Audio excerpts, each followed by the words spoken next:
talk. I invite Professor Parijat.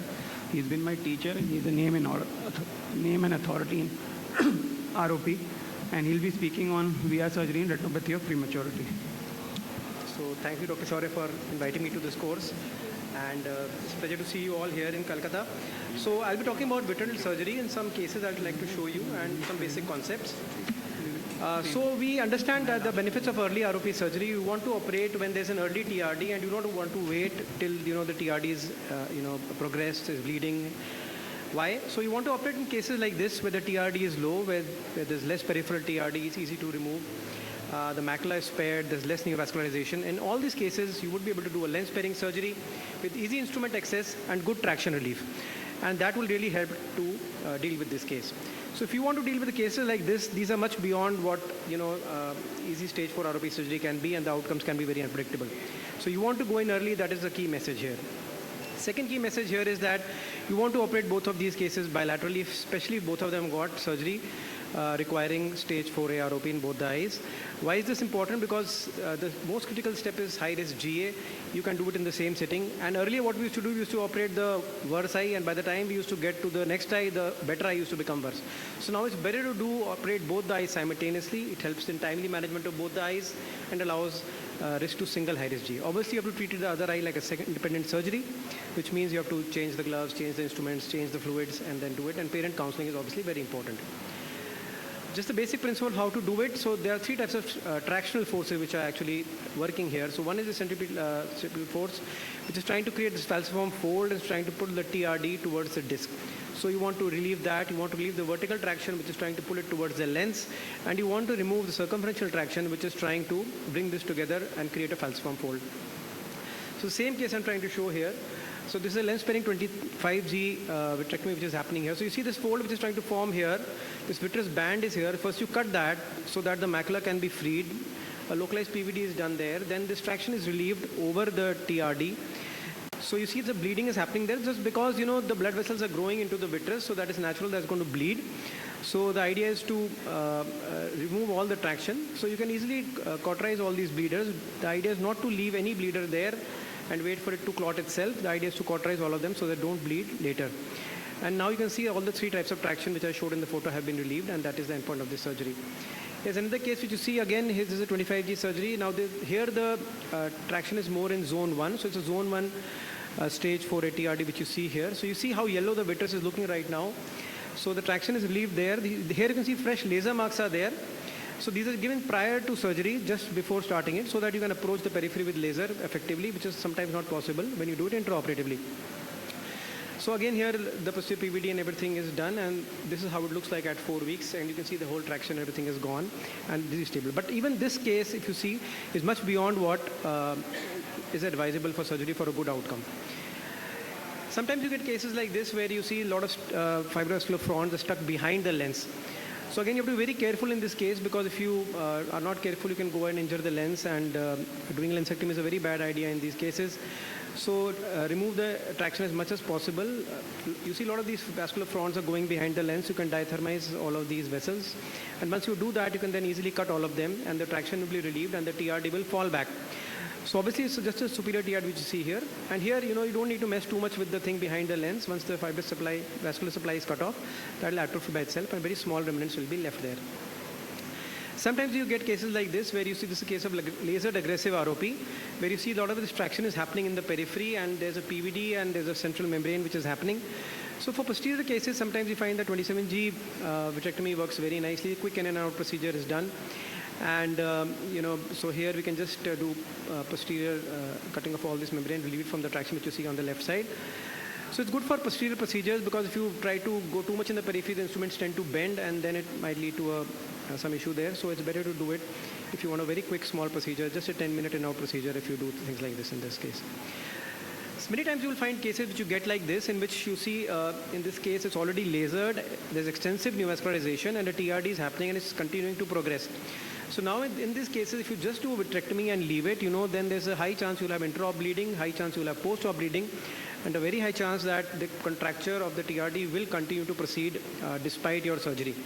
So in these cases, we like to combine anti-VEGF along with this procedure. So I'll just show you this case. Again, a lens sparing 25G vitrectomy is happening here.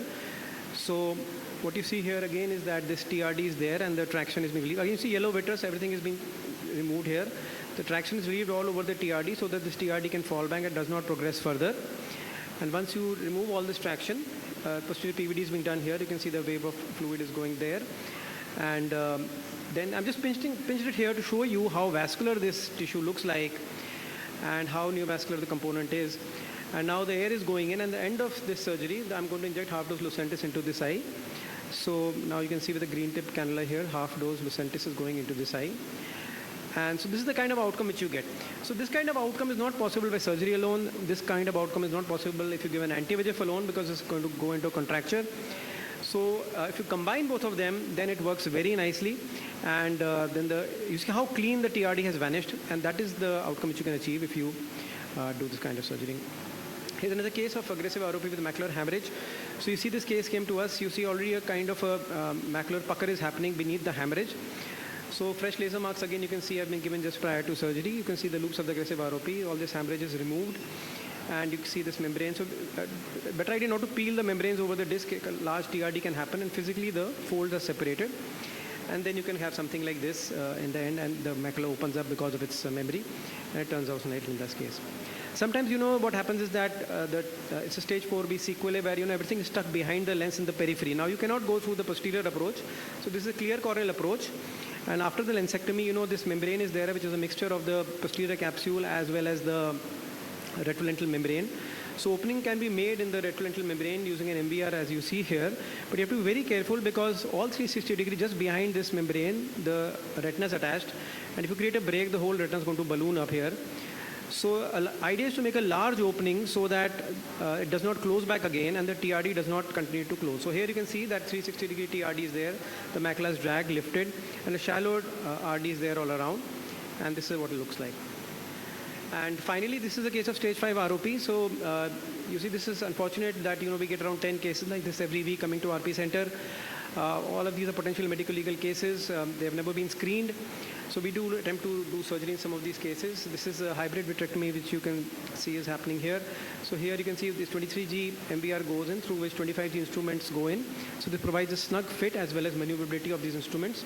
So after the lensectomy and posterior sinus release, now what you see here, so these cases are left for blind. I'm just trying to show you this is a very simple case. It's an open funnel configuration on ultrasound. We're just opening the funnel. You see there's not much tissue, just simple fibrous tissue is there in the middle of the funnel. And I'm just using simply a cutter to dissect it. It might not be so easy in other cases, but I'm just showing you one of the simpler cases here. And you see the last bit of tissue which goes away. There you can see the disc is there, and there you can see the attached posterior pole you can see there in the periphery.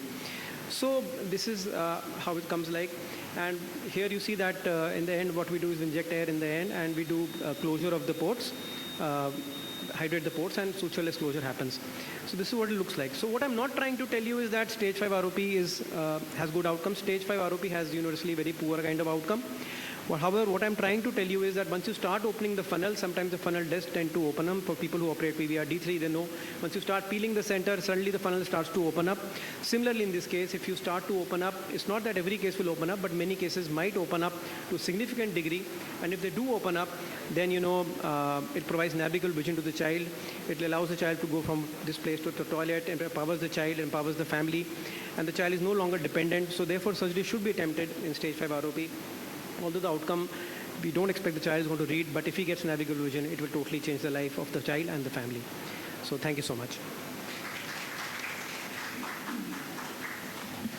Thank you, sir, for the great talk and the great videos. So I just like to add over here that whenever you go in for a surgery for ROP, you have to have a good planning.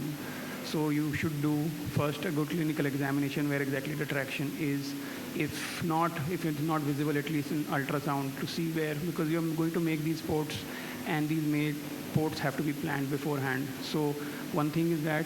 And apart from that, sir, would you like to say what kind of an intraocular pressure we maintain during the surgery, because it's not as... Yeah, so I like to maintain around 10 to 15 VGFI, but if you'll see in these very small eyes, if you do even 15, you will see the disc turns totally white.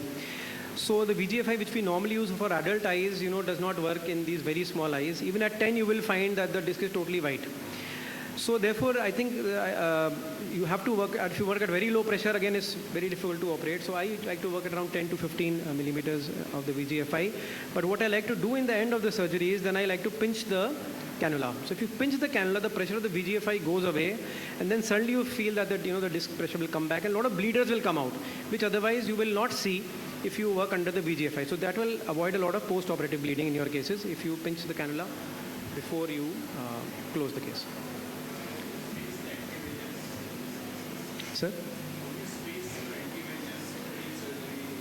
So the case which I showed, I did it intraoperatively. It was very highly vascular, and Yeah, so if you go close, it will bleed. Yeah, so this was done at the end of surgery under air. So I injected half dose Lucentis in this. No, intraoperatively. I injected intraoperatively Lucentis in this case. So the result which I showed you, we combine it in the same procedure. You don't give pre. We don't give pre. We don't give pre in this case. In this case, I gave intraoperatively. Actually, if the case is so bad, if a TRD, stage 4 TRD is so bad that it, needs anti-VEGF prior to the procedure, there's a high chance it might, contract if you give anti-VEGF, and then, it might become even worse for surgery if you just go with the pre-op anti-VEGF. So it might work in a little earlier cases where, small fronts, threshold ROP, where, you want to avoid surgery, it might work that way, but otherwise it won't work. Crunch is a big problem if you go in pre-op. Thank you, sir.